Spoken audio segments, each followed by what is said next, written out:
19वां प्रसंग अर्जुन द्वारा कर्ण का वध। कर्ण पर्व अध्याय 91 श्लोक संख्या 4 से 12, 45 से 50। युद्ध का अंश।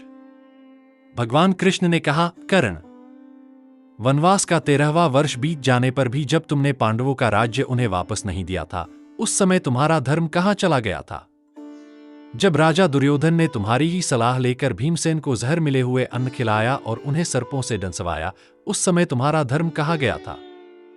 राधानंदन, उन दिनों वारणावत नगर में लाक्षागृह के भीतर सोए हुए कुंती कुमारों को जब तुमने जलाने का प्रयत्न कराया था, उस समय तुम्हारा धर्म कहां गया था?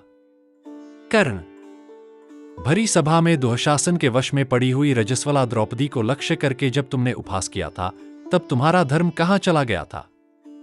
राधानंदन, पहले नीच कौरवों द्वारा क्लेश पाती हुई निरपराध द्रौपदी को जब तुम निकट से देख रहे थे, उस समय तुम्हारा धर्म कहां गया था?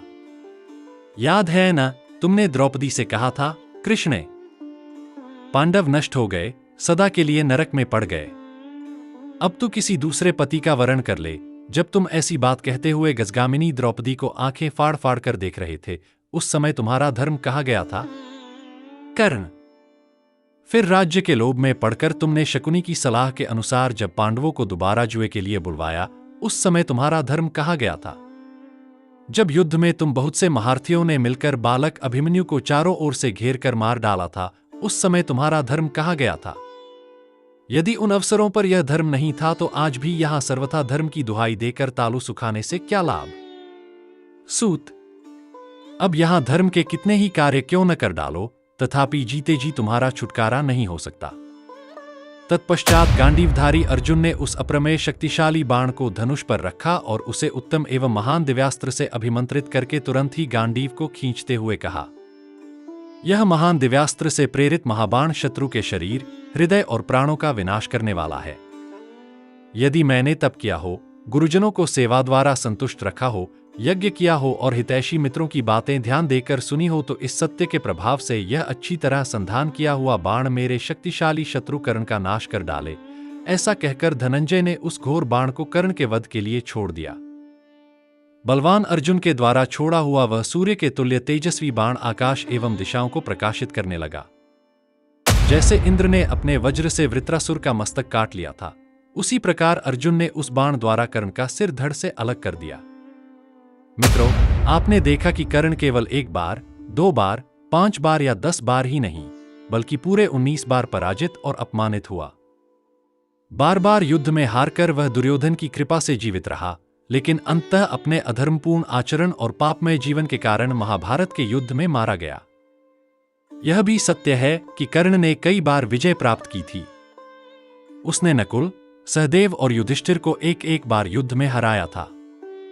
लेकिन अंतर यही है कि कर्ण अक्सर अपने प्राण बचाने के लिए युद्ध भूमि से भागता रहा। यह आचरण किसी क्षत्रिय के लिए शोभनीय नहीं था। इसके विपरीत पांडवों ने कभी युद्ध भूमि में पीठ नहीं दिखाई। वे चाहे संकट में रहे हों या अभाव में, हमेशा डटे रहे और अंत तक लड़े। यही कारण है कि धर्म के पक्षधर होने के कारण वे अंततः विजयी हुए। वीर वही कहलाता है जो मृत्यु सामने होने पर भी रणभूमि न छोड़े। महाभारत का यह युद्ध केवल हथियारों का संघर्ष नहीं था, बल्कि धर्म और अधर्म के बीच का निर्णायक युद्ध था। धर्म की रक्षा करने वाले पांडव विजयी हुए, जबकि अधर्म का साथ देने वाला कर्ण इतिहास में एक चेतावनी बनकर रह गया।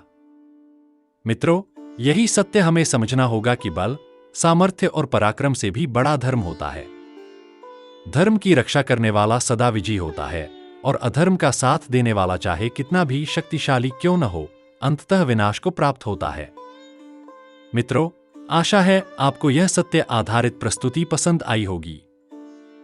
कृपया इसे अधिक से अधिक लोगों तक पहुंचाएं, वीडियो को साझा करें और सत्य को अधिक से अधिक लोगों तक पहुंचने दें। जय सनातन, जय भारत, जय श्री राम।